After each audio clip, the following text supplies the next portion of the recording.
মাদ্রাসায় চলে যান, না হয়তো আপনি কোনো একটা মসজিদে চলে যান, এই জায়গাটি হলো জেনাকারীর জায়গা, এই জায়গাটি কোনো ইবাদত করার জায়গা না।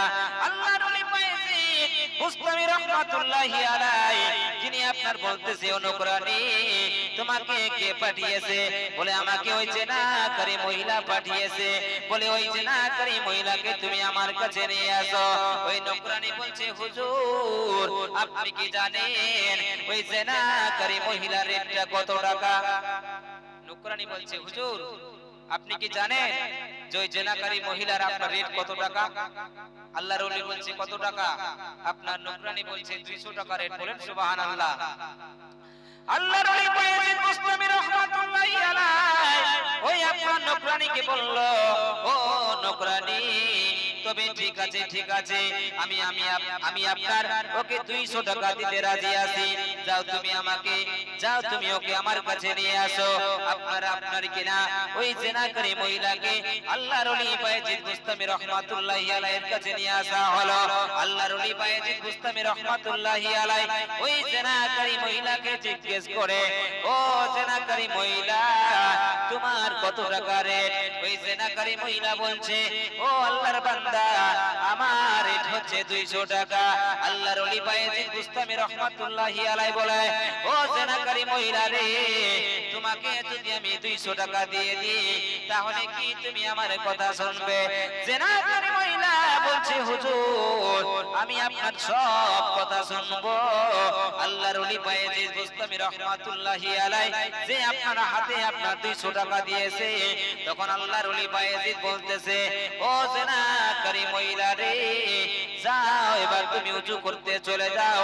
আপনার জেনাকারী মহিলা সঙ্গে সঙ্গে আব্বাজি আমার ওযু করার জন্য চলে যায়। এসে আসার পরে আল্লাহর ওলি বায়েজিদ বলতেছে, ও জেনাকারী মহিলা এবার তুমি একটা নামাজের মুসল্লা নিয়ে দাঁড়িয়ে দাঁড়িয়ে নামাজ শুরু করে দাও। জোরে বলেন। ওই জেনাকারী মহিলা একটা নামাজের মুসল্লা নিয়ে সঙ্গে সঙ্গে আব্বাজি আমার আপনার কিনা নামাজ পড়তে শুরু করে দিয়েছে।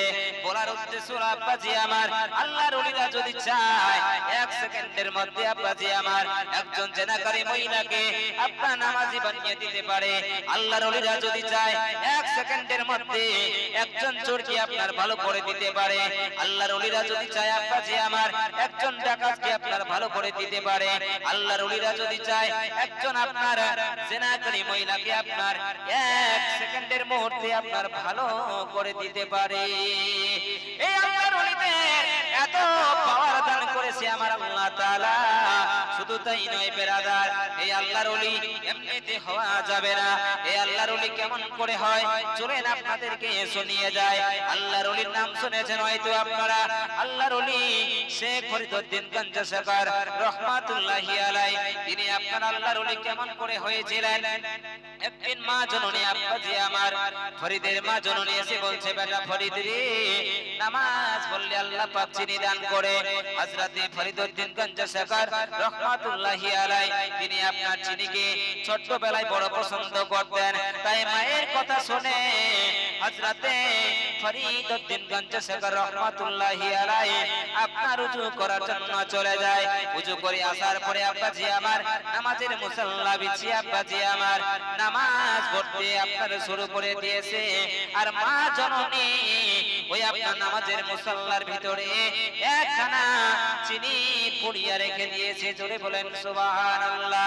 যেই ফরিদউদ্দিনের নামাজ পড়া হয়ে যায়, যে আপনার নামাজ পড়া হয়ে যায়, যে আপনার সালাম ফিরিয়ে দিয়েছে, যখন আপনার নামাজের মুসল্লা উঠাবে একখানা আপনার চিনির পুড়িয়া পেয়ে যায়। ফরিদউদ্দিন গঞ্জশকর এত খুশি হয়ে যায় আপনার ফরিদউদ্দিন, কারণ ছোটবেলায় চিনিকে বড় পছন্দ করতেন।